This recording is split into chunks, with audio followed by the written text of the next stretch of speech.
ഇനി കോഴിക്കോടേക്ക് പോവുകയാണ്. Rahul K V വിവരങ്ങളുമായി ചേരുന്നുണ്ട്.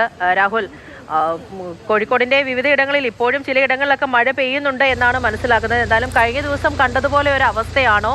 എന്താണ് ഇപ്പോൾ അവസ്ഥ? കാലാവസ്ഥ എങ്ങനെയാണ്? എന്തെല്ലാം അറിയിപ്പുകൾ ഇപ്പോൾ ജില്ലയിലാകെ നൽകിയിട്ടുണ്ട്? മറ്റു പ്രവർത്തനങ്ങളൊക്കെ എങ്ങനെ പോകുന്നു?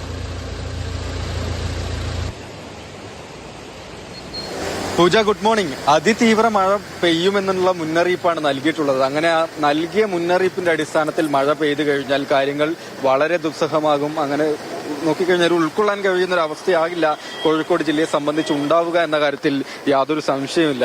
ഏതായാലും മഴയുടെ ശക്തി കഴിഞ്ഞ 24 മണിക്കൂറിനെ അപേക്ഷിച്ച് കുറഞ്ഞു നിൽക്കുന്നു. എങ്കിലും മഴ തോർന്നിട്ടില്ല, ശക്തി കുറഞ്ഞു എന്നുള്ളതാണ് ഒരല്പമെങ്കിലും ആശ്വാസം നൽകുന്ന കാര്യം.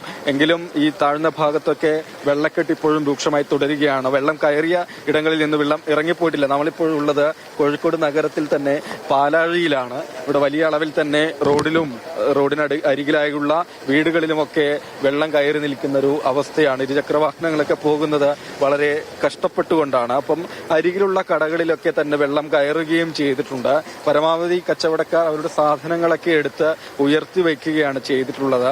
മഴ കാര്യമായി തന്നെ മാറി നിൽക്കാതെ ഇവിടെ ഇങ്ങനെ വെള്ളം കയറിയത് ഒഴിയില്ല എന്ന കാര്യത്തിലും സംശയമില്ല. ഇവിടെ പെയ്യുന്ന മഴയുടേത് മാത്രമല്ല, ഉയർന്ന മേഖലകളിൽ മഴ പെയ്ത് ഒഴുകിയെത്തുന്നത് കൂടിയാണ് ഈ പാലാഴി ഉൾപ്പെടെ അരികിൽ തടമ്പാട്ട് താഴം കൊമ്മേരി ഉൾപ്പെടെയുള്ള സ്ഥലങ്ങളിൽ വലിയ പ്രയാസമായി മാറുകയും ചെയ്യുന്നത്.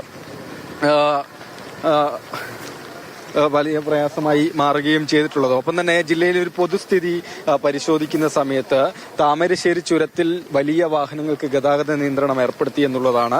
മണ്ണിടിച്ചിൽ, അതുപോലെ ഈ മരങ്ങളൊക്കെ കടപുഴകി വീഴാനുള്ള അപകട സാധ്യത മുൻനിർത്തിയാണ് ഇത്തരത്തിൽ അവിടെ ജാഗ്രത പുലർത്തുന്നത്. ഒപ്പം മലയോര ഹൈവേ ബാലുശ്ശേരിയിൽ നിന്ന് തലയാടേക്ക് പോകുന്ന മലയോര ഹൈവേ ഉണ്ട്. അതിന്റെ വഴിയരികിലായി പല തവണകളിലായി ചെറിയ ചെറിയ മണ്ണിടിച്ചിലുകൾ ഉണ്ടായിട്ടുണ്ട്. അതുകൊണ്ട് ആ വഴിയുള്ള ഗതാഗതം പൂർണ്ണമായി നിരോധിക്കുകയും ചെയ്തിട്ടുണ്ട്.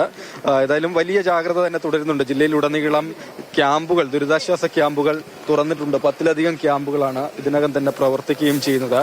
ഒപ്പം മറ്റൊരു വളരെ ശ്രദ്ധ പുലർത്തുന്ന ഒരു സ്ഥലം എന്നത് വിലങ്ങാടാണ്. വിലങ്ങാട് 2 വർഷം മുൻപ് വയനാട് ചൂരൽമലയിൽ ഉരുൾപൊട്ടലുണ്ടായ സ്ഥലമാണ്. അവിടെ അത്തരത്തിലുള്ള ഭീഷണി, അപകട സാധ്യത ഉള്ളത് കൊണ്ട് തന്നെ ഒരു ക്യാമ്പ് തുറന്ന് മഞ്ഞച്ചേളി ഭാഗത്തുള്ള ആളുകൾ ക്യാമ്പിലേക്ക് മാറി താമസിക്കുകയും ചെയ്തിട്ടുണ്ട്.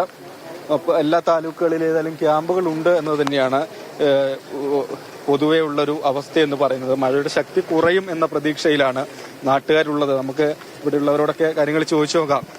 ഇപ്പോ മഴ എങ്ങനെയുണ്ട് പൊതുവെ രാവിലെ? കൂടുതലാണ്, ഇന്നത്തേനെക്കാട്ടും കൂടുതലാണ്. ഇന്നലെ ഇത്ര വെള്ളമില്ല, ഇന്നലെ വെള്ളതിനെക്കാട്ടും കൂടുതൽ വെള്ളം ഉണ്ട്. ഇവിടെ വെള്ളം കൂടി.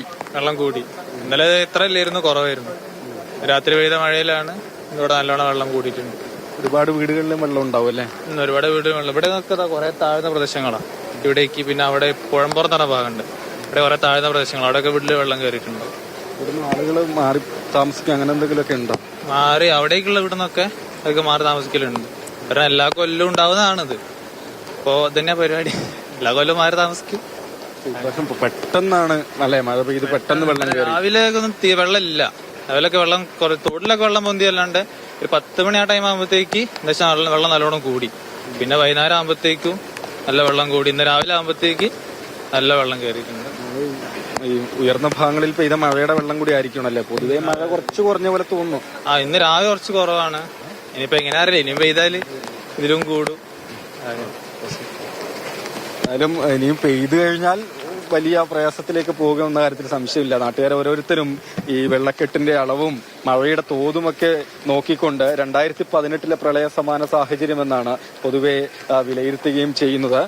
പൂജ, എന്തായാലും താഴ്ന്ന ഭാഗങ്ങളിൽ നിന്ന് വെള്ളം ഒഴിഞ്ഞു പോയിട്ടില്ല എന്നത് വലിയ പ്രയാസം തന്നെയാണ് എല്ലാവരെയും സംബന്ധിച്ച് ഉണ്ടാക്കിയിട്ടുള്ളത്. എങ്ങോട്ടാണ്? ഞാൻ വർക്കിന് പോവാ. വെള്ളം കണ്ടതിനോണ്ട് ഇങ്ങനെ വൃത്തിയാ. വണ്ടി ഓഫായി പോയതാണോ? ഓഫായിനു. അപ്പൊ പിന്നെ വീണ്ടും ഇതാണ്ടാച്ചിട്ട് നിർത്തി നോക്കാ വെച്ച്. വർക്ക് ഞാൻ ഷോപ്പുണ്ട് കിണാശ്ശേരി, അവിടെ.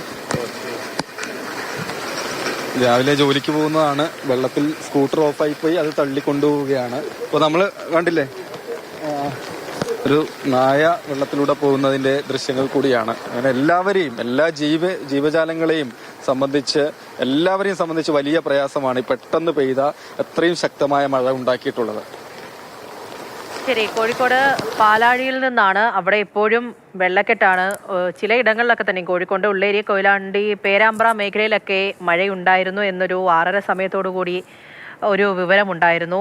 ഇപ്പോൾ ചിലയിടങ്ങളിലൊക്കെ മഴയുണ്ട്. ഇപ്പോൾ രാഹുൽ അവിടെ നിൽക്കുന്ന പ്രദേശത്തും മഴയുണ്ട്. പക്ഷേ അതിതീവ്ര മഴയല്ല. എങ്കിലും കഴിഞ്ഞ ദിവസമൊക്കെ പെയ്ത ആ മഴയുടെ ഒരു ആഘാതം ആ പ്രദേശത്ത് നിന്നും വിട്ടുമാറിയിട്ടില്ല. കോട്ടൂളി പ്രദേശത്തൊക്കെയും വെള്ളക്കെട്ടുണ്ട് തുടങ്ങിയ വിവരങ്ങൾ കോഴിക്കോടിന്റെ ഭാഗത്തു നിന്നും വരുന്നുണ്ട്. ഇങ്ങനെയാണ്